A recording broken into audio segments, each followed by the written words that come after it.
With great love and respect in my heart, I welcome you this Sunday morning from Upasana. It's a beautiful sunny day. Fog is rolling in.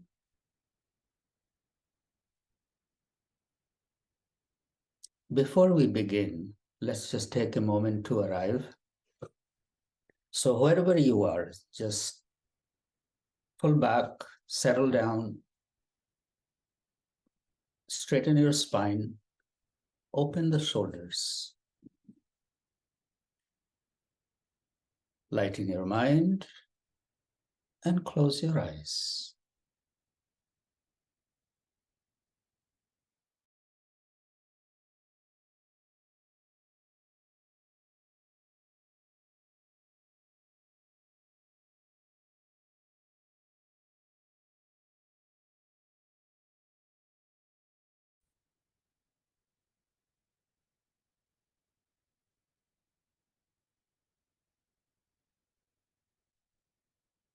You are aware of your stillness of your body.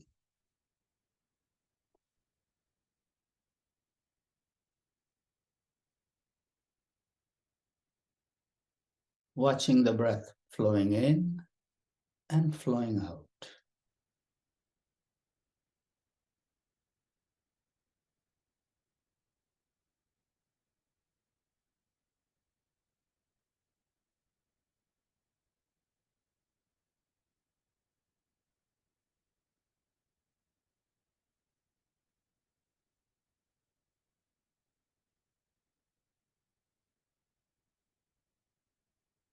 Soften your eyes a bit more.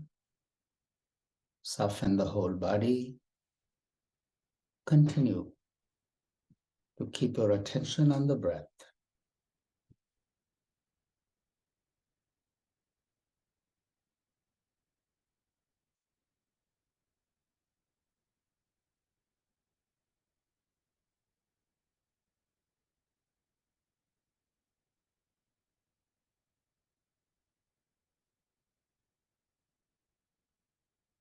The space between the two breaths.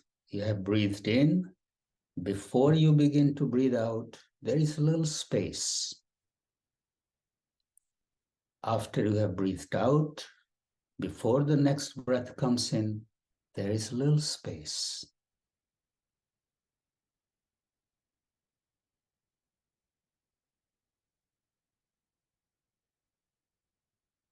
See if you can taste the quality of that space. You may even want to enlarge it a bit. You have breathed in, just pause the breath. Keep it paused, be in that space. And before your body begins to stress out, release the breath. And then pause again.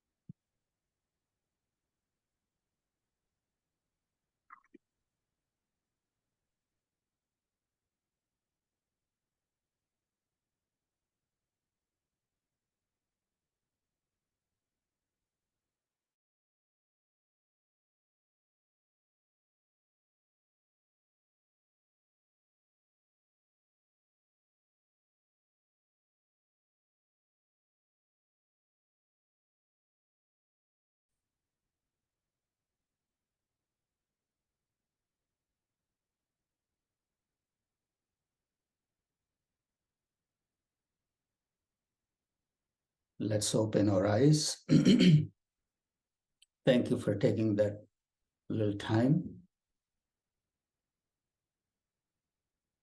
Hamsa madhya mein param ramya asthan.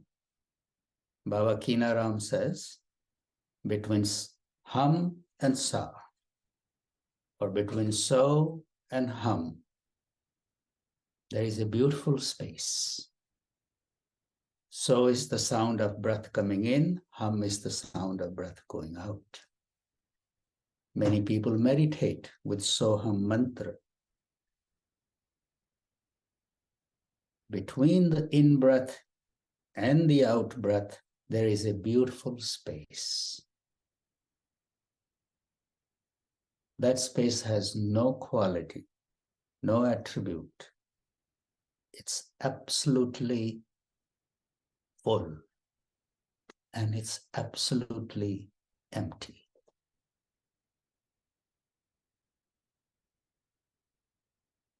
And this little practice or this little inner exploration you can do anytime, anywhere, lying down, sleeping, sitting. Anyway,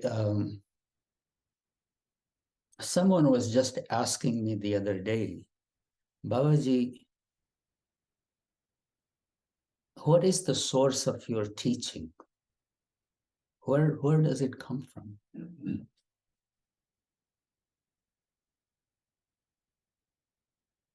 Well, looking at who is in front of me, most of people, our lineage is Aghor lineage.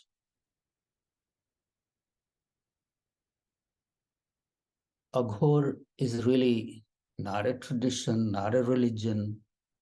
Aghor is a state of mind where there is no discrimination.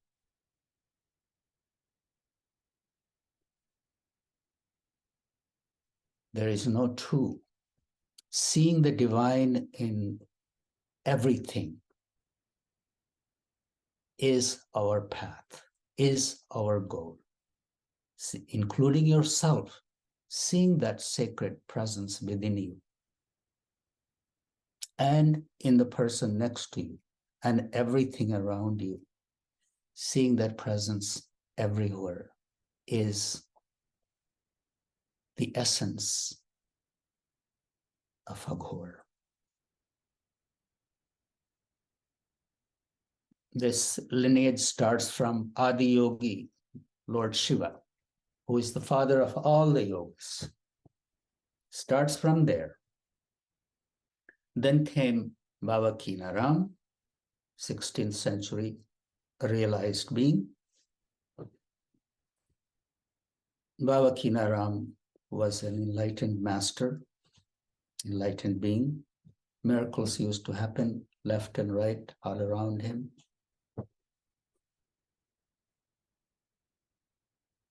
And he was a great social reformer. He was moved by the suffering of those around him. And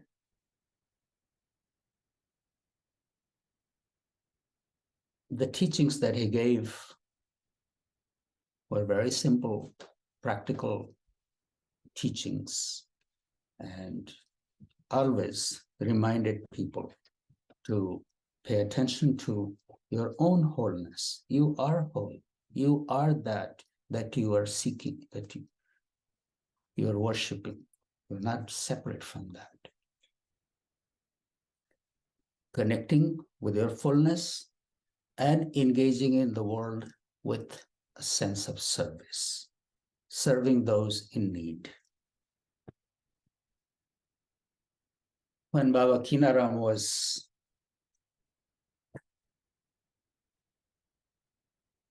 in his time, India was going through a very hard time.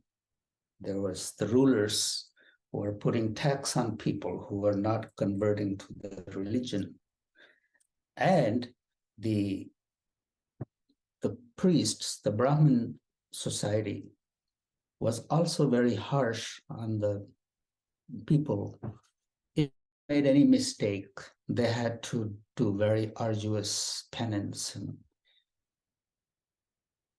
feed hundreds of people and give gifts to the Brahmins. And so Baba Kinaram really emphasized that it's not what you do or you don't do, it's the purity of heart that matters. As long as you are trying to be a good human being, your heart is clean, God is happy with you. It's not whether you eat onion or garlic or this or that makes you impure. It's the quality of your heart that makes you pure or impure.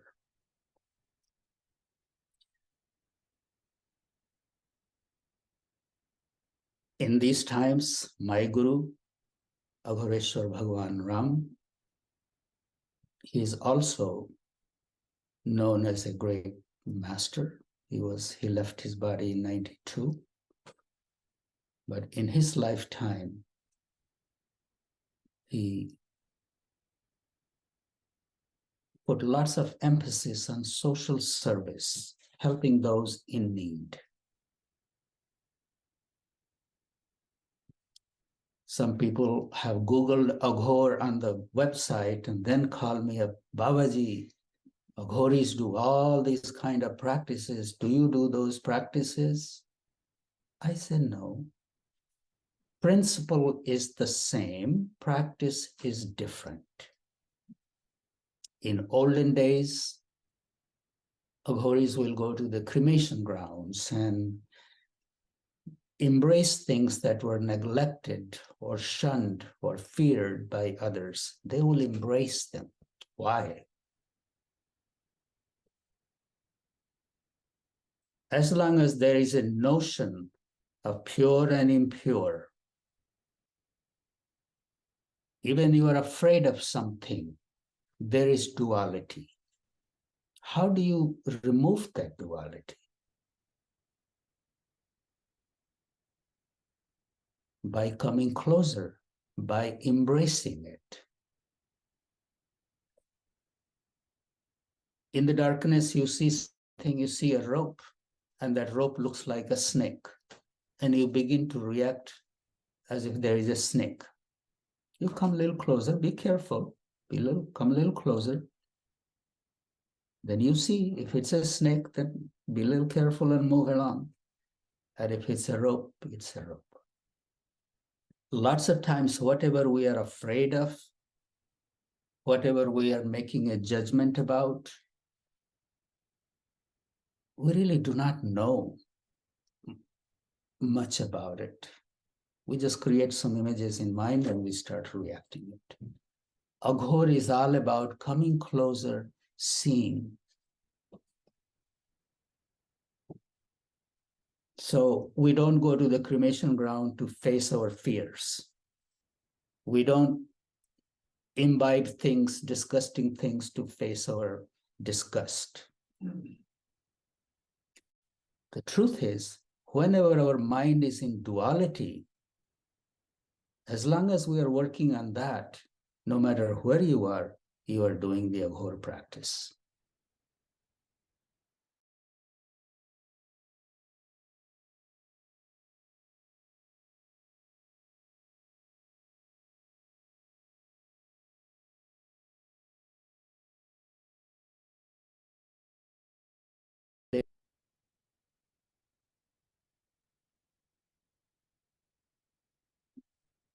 As I was saying earlier, you are not separate from the whole. That is the essence of Aghor. Whenever there is a us and them, you and me, there is duality.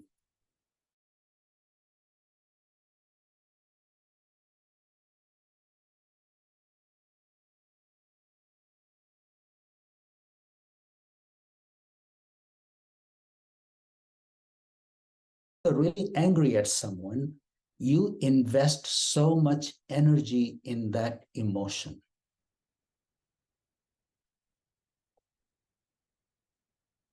Even if you're jealous of someone, how much energy we invest in that relationship.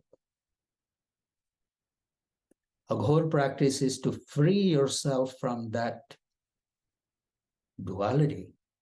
So you don't need to go to cremation ground to find that duality. Duality is right here in our day-to-day, everyday life.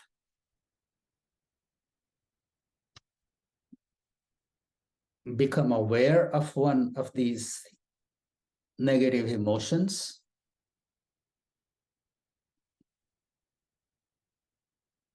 and try to free yourself from that. Once you free that emotion, once you free that, there is plenty of energy available for you to do some other work.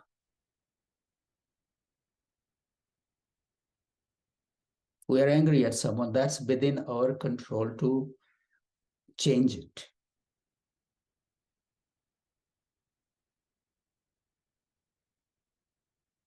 Our mind is used to seeing in one way, certain way, and if we just keep seeing from the same lens, then it's very hard to change. We have to look at it from another angle. How can we look at it from other angle? Our mind has to be focused on something higher. Keep your vision high, contemplating on why I was born, why I took this human birth, what is the purpose, what I really came here to do. As long as that stays in our mind, in our remembrance, little things where we get caught up, there is a possibility of freeing ourselves from that. Keeping our vision high. Now, it's very hard. I'm living alone somewhere and it's to keep my vision high. In this day and age, the company I keep is very important. In Aghor, it's a guru-based tradition. And not only in Aghor, in any tradition really. First, we establish the guru peat somewhere, then we start our spiritual journey. Guru peat. Guru peat means something that I look up to, from where I draw inspiration, and somewhere I am connected with my heart and with my mind.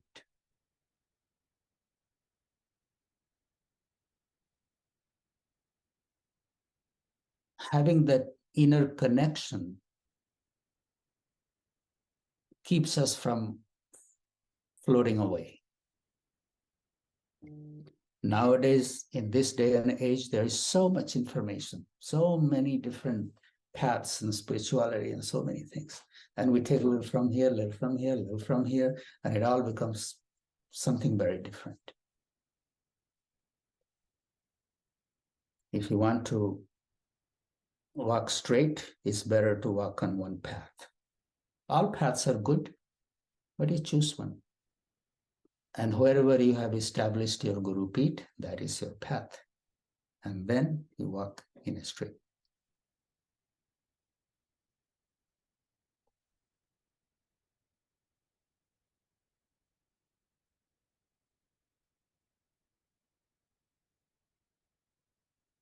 I could go on speaking about Aghor on so many different levels, but I'm seeing you sitting in front of me.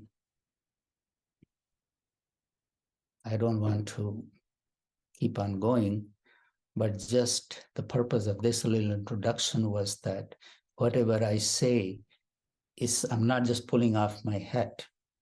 It's connected with a tradition, a timeless tradition. And Baba used to say, my guru used to say that teaching of a guru are very appropriate for the time and age. If we just get stuck to something that was written or spoken hundreds of years ago, it may be very difficult to translate it in this day and age. If we have a guru, if we have a teacher, this is teacher's job to keep the teachings appropriate for the time without losing the source. And that's what I really try to do.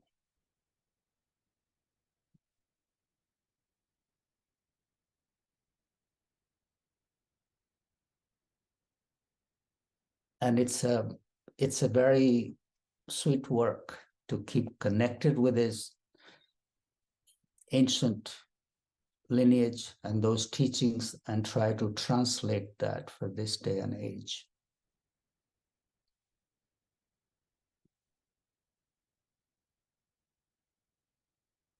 If you ask me if I have to say what is Aghor, Aghor means freedom. Freedom. Freedom of your mind. There are no do's and don'ts in Aghor. There is freedom. But freedom doesn't mean that I feel like whatever I feel like doing, that's what I do. Freedom requires lots of discipline. So I may say,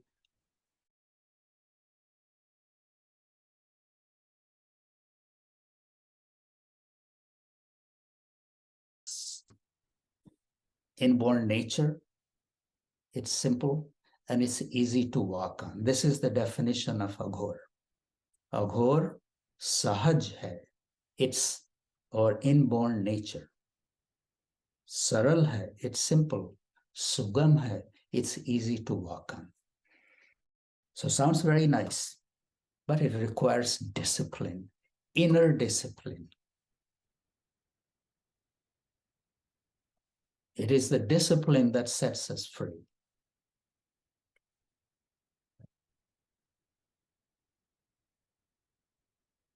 It's not like I don't have anything. I just feel like doing whatever. I'm very spontaneous.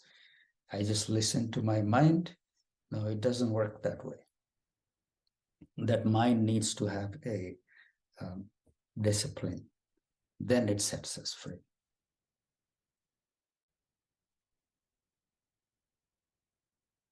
How do we develop that discipline? By having somewhere some love and respect in our heart and our mind. I remember, now this I'm speaking from my experience. I was not disciplined in the beginning. I met my guru. Guru gave me my mantra, said, do this a little bit every day.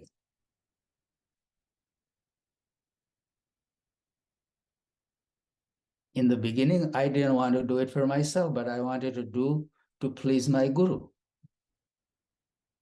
I'm just telling you the truth.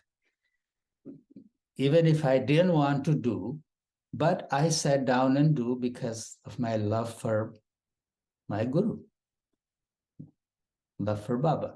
Because next time I see Baba, I will tell him, yes, I have done it every day because he told me to. So it even starts working on that level. But first one has to have that little guru, establish the guru peeth in some person or somewhere.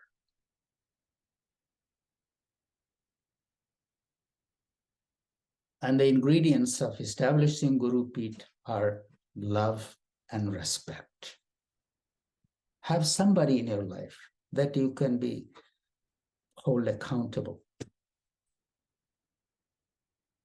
If you are just the boss, then your mind will take you all over.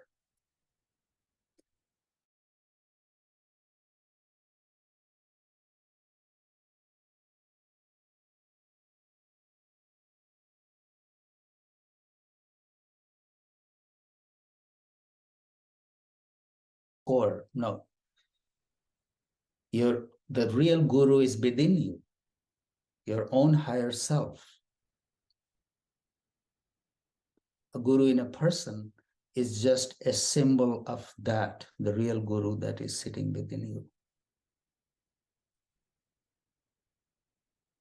In the beginning, we establish that seat in some person, but ultimately we come closer to our own higher self that is within us. That's the way it works.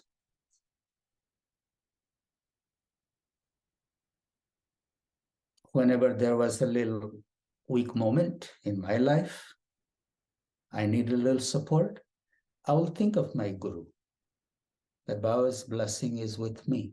Baba's love and support is with me.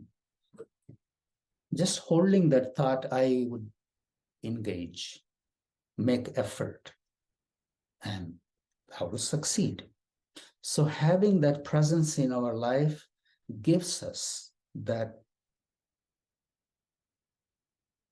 access to that inner strength that we already have to engage with in the world.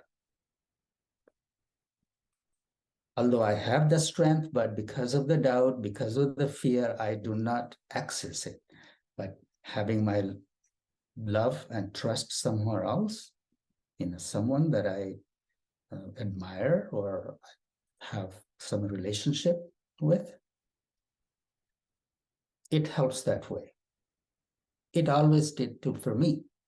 Whenever there was a little hesitancy or a little doubt in my life, I will say, Baba's blessing is with me. I will think of my Guru first and imagine that his blessing is with me, and I will engage and I will succeed. So having that presence in our life is very meaningful. Aghor is a Guru-based tradition. It's path of love. It's not the path of mind. Mind cannot take us there. Mind is good to just keep your eyes open that you don't fall in a ditch. But it's the path of love.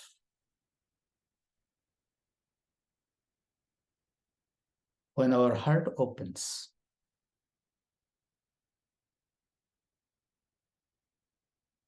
everything opens for us. If our heart is closed, that could be right in front of us and we'll not see it.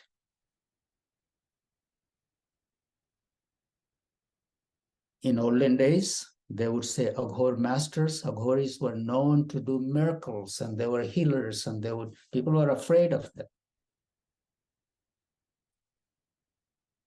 because they had freed all the energy that was trapped in fear, disgust, anger, lust, greed, jealousy, all that. They had freed themselves from that.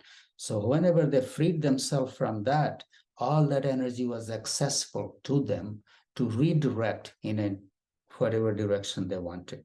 Their blessings were very powerful because they were pure being.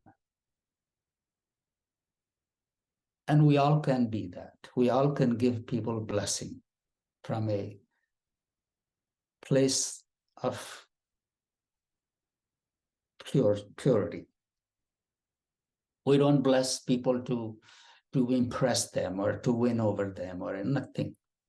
If you really want to bless someone and want your blessing to work, you just have to come from a place of pure heart and you truly, genuinely wish them well. And it happens that way.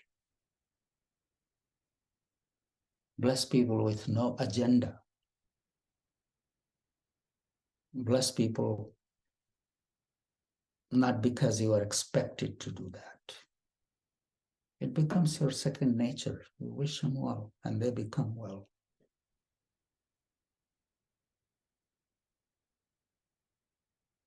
Anyway, I had no idea what I was going to speak about, but that little question, Babaji, where do you speak from came, so I just shared it with you. I hope something has made sense to you. And we can speak about Aghor some other day too. I just wanted to give a little overview today. And we got a long day ahead. I just wanted to greet you and it's good to see you. Thank you for listening.